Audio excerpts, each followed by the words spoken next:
Ayun na, dudong. Dumating na ang ating mahal na pangaluhin at ang kanyang kasama. Labusin natin kayo. Alam niyo ho, mga kasama, isang malaking karangalan. Lagi, pag-sabihin ko, kasama ang grupo ng Team Gentry. Kasama si Kuya Oni, kasama ang sabi ng Panginoon sa Panguna, ni Vice Jonas, ang ating mga tubal, Juan Perry, Juan Morin. Kami lahat dito, lagi maapaw sa kasiyahan kapag tayo ay binisita na nag-iisang Mr. Malasakit. Bakit po sinabi ko Mr. Malasakit? Katong taong nagkasama kami sa Senado, ako ho bilang congressman ninyo ay naatasan bilang maging member ng Commission Appointments at mag-chairman po ng Committee on National Defense. Si Senator Bongo po ang ating vice chairman. As ito lamang po, pandemya ho nun eh. May pandemya, may COVID. Kami ho ni Senator Bongo, wala hong absent sa Senado. Ganyan magmalasakit ang Senator Bongo. Para proteksyonan ang kapakanan ng mga opisyalis natin sa AFP. So, huwag talaga rin paglaban. Ang host portado, kulaban siya. Kaya after po doon, siya ho ang nag-introduce bakit merong malasakit center sa mga ospital. Bakit meron tayo kapalan, hindi na kailangan magbayad pa ng utang sa ospital. Walang bala sa ospital. Dahil utang na lang po natin yan sa ating mahal na senador, Senator Bongo. Ako ho na-experience na boss. Pumunta sa akin ang isang kaibigan namin na na-hospital. Sabi ko po sa kanila, sige, pag malapit kayo ba, pumunta ka sa akin. Pumunta ko sa akin, aking tuwis magaling na, huwag na pumunta. Okay na po, sinagot na po lahat ng malasakit center.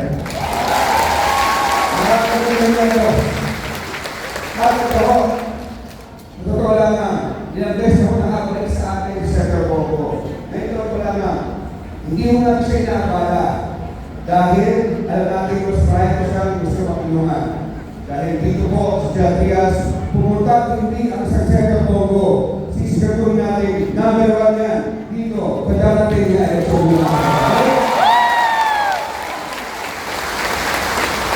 Kailangan natin ng mga sama. May puso, may malasakit. Ang narito po, ang ating mahal na senador, ang number 1 senador po, na tunay na may malasakit at tutulong sa kapwa Pilipino. Palakpak po natin ang taong tanging servisyo ay mga servisyo. Talaga, Senator, go! Go!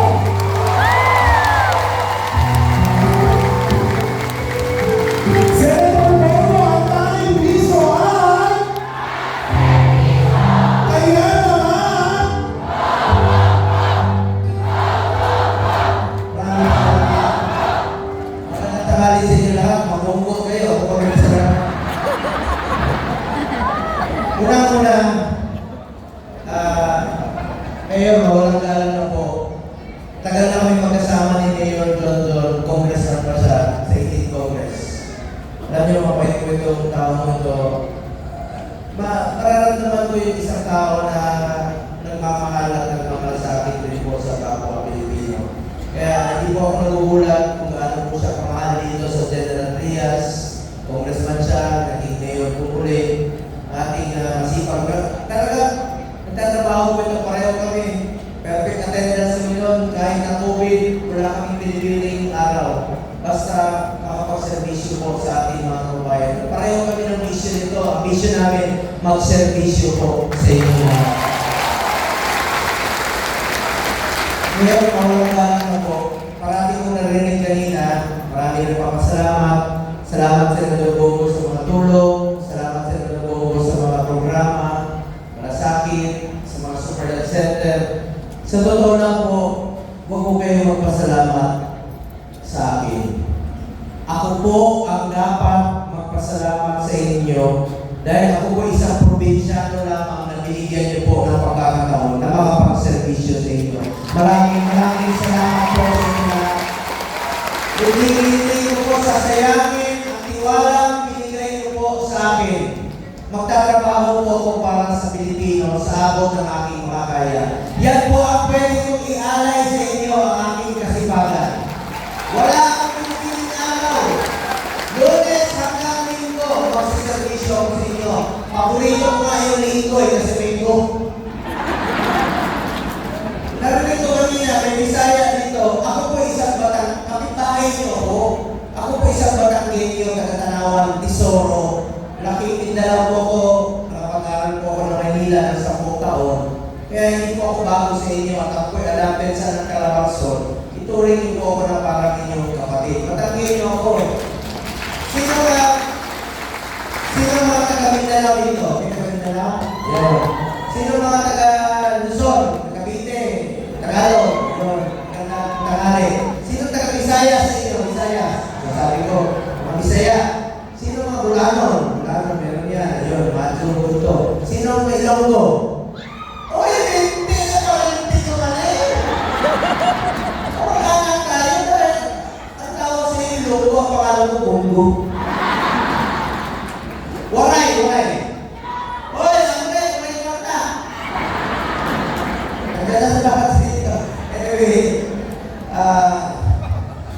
sino sa inyo ang gorito? Balita ang sabi ni Mayor, maraming gorito. Huwag niya akong ikahiya. Maraming gorito sa siyempre, sabi ni Mayor. Sino sa inyo na singko?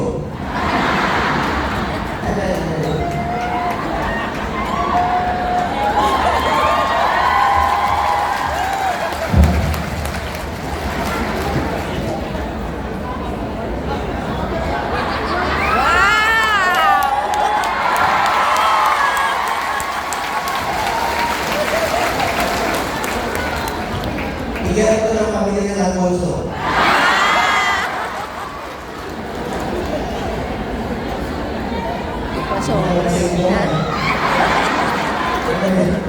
Gusto ko rin po pasalamatan ang ating minamahal na board member, no? Ang ating masipag na board member. Ako po'y isa sa ito sa aking nakikitang kung ano pong kabutihan ginagawa niya po sa buong probinsya ng Cavite bilang majority floor leader. Tayo magpapapicture tayo kay Emma. Sa kaniyang panlalawigan. Ang ating masipag na board member, Boring Season, and of course, ang ating birthday celebrant, board member, Kirby Salazar,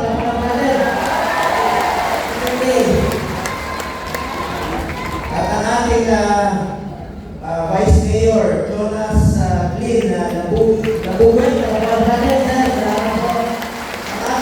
Councilor Jessie Rafael Greco, Councilor Clarice Campanya Moral, Councilor J.M. Darhel Colonna, Councilor Christine J. Benito Balisson, Councilor Richard Marin,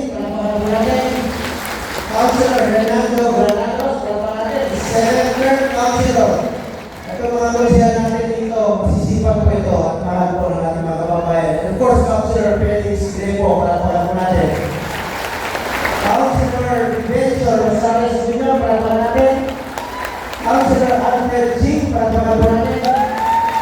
Ang ating PD Colonel Eleuterio Ricardo, PNP Cavite, and Major Hilario Lacaste Jr., Deputy Chief of Police. Alam niyo yung una po namin ni dating Pangulong Duterte, idoble ang sahod ng pulis, military, bombero, BGMP ng pwede. At hindi po magiging successful na labanan ng illegal na droga at kriminalidad, kundi po sa sakripisyo ng ating kapulisan para pakalaman po natin ang mga Nagdilig ko rin po ang aking kaibigan, hindi naman sila dapat ipakilala sa inyo. Sikat naman po ito, napapanood natin sa pelikula, di ba? Sino ba hindi nakakilala sa kanya? Sino po sa inyo ang nakapanood ng pelikula? Ipitin sa loob. Sino ang nakapanood sa inyo ng Bella Max? Ipitin sa loob! Ako po, magkakawan nyo, nagkasa kami sa Bella Max. President ko, senador ko, partner ko. Ang Bella Max, hindi naman ako. Salvador? Diba, shots tayo po, yes! Wala naman sinabi ko sa ka. Tama ba? Sinabi ko lang Bella Max. Pero meron ka ng Bella Max ng kabataan mo, di ba?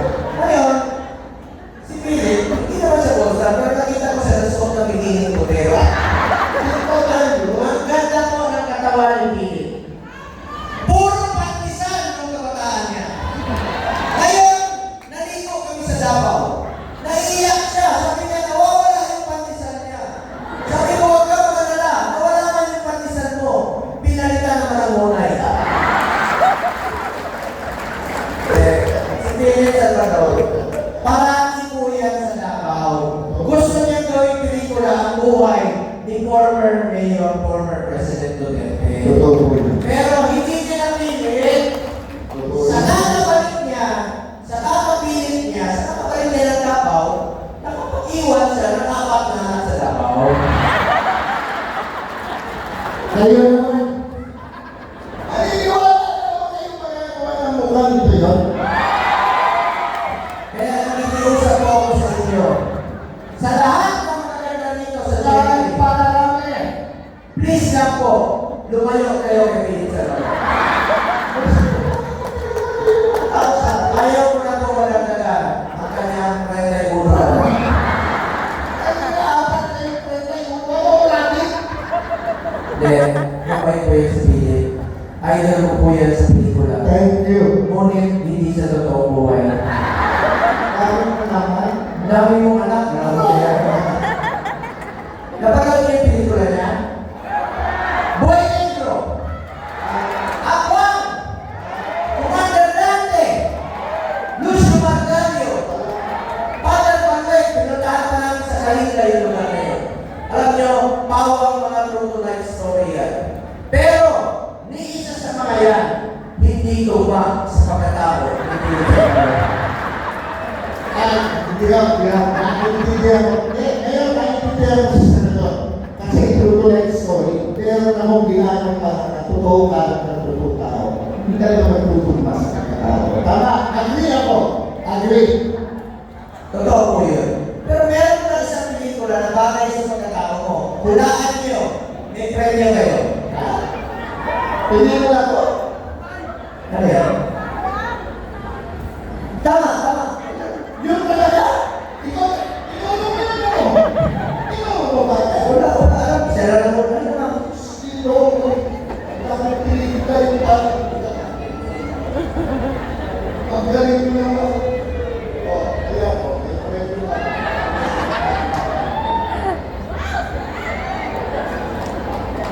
Ang galing mo naman, pero alam niyo ba, yung pelikula kung kasama ko pa sa kayo, masyadong pinagpala sa akin ang pelikula na. Alam niyo kung bakit?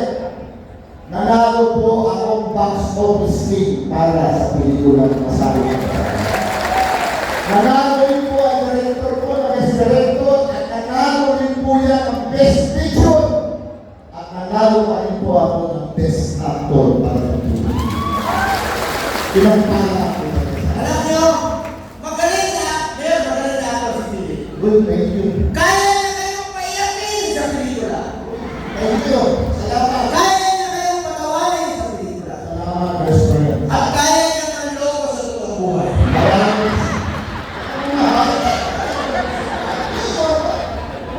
Ay, naku po. Tandaan niyo po ito, minsan sa buhay ko, wala po akong nilokong tao. Lalo na po ang mga babae. Minahal ko lang sila. So, yun. Lahat ng kausap ni Philip kanina sa sakyan kami kasama kami ni Mayor. Lahat ng kausap niya, ang tawag niya mahal. Ako rin sa mga gusto, kaya mahal niya lahat. Mabait ba yung si Philip? Tawagin niyo lang po siya Kuya Ibe. Thank you. Tawagin niyo siya Lolo Ibe. Ako po, wag. At pwede niyo rin siya tawagin bagong pangalan niya, si Mr. Epektibo. Thank you, Kapag. Na biyatuloy ako. Nagtataka kayo. Ako rin po nagtaka. Ako po yung tanong sa kanya, expect na po kung tinatawag na Mr. Epektibo. Ano ko ba naman? Sabihin sa akin. Ilang taon na ako umiikot na buong Pilipinas, may eleksyon o wala? Sino ba ang kasama ko pag nagsiservisyo ako? Sabi ko ako, oh, epektibo ka rin nagsiservisyo at naglilingkod sa mga Pilipino. Yan po pala yung sabihin mo. Alam niyo po, 2003 pa lang nagkakilala kami ni Senator Bongo. Oh, matagal pa to. Wala pa sa Pilipinas. Hindi pa tapos magsalita Galing na niya. kaibigan na po kami. Mag-intermission na yun, mamimigay na ng pera yun bago mag-ulis. Mula noon hanggang ngayon, kaming dalawa pa rin po. Wala. Kasama. Hindi ko po iiwan. Di ba nakamit sa highway? Paano mo iiwanan ang isang senador na kagaya ni Senador Bongo?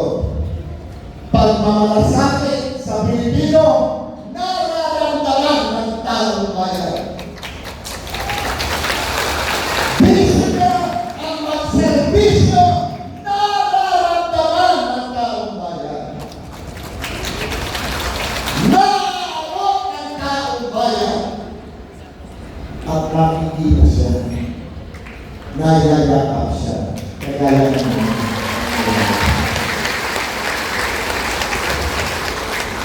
papakanan Lit ni Bongo, no?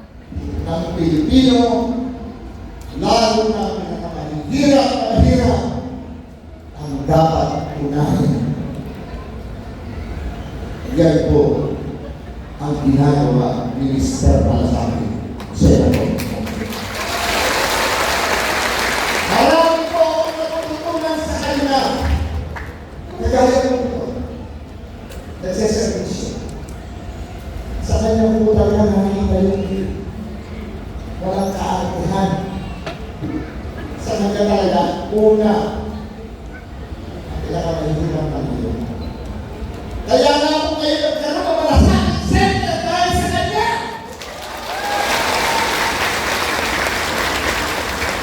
Kahit sa sulong po kayo ng Pilipinas, kahit sa kalululuhan ng Pilipinas, pag rin kayo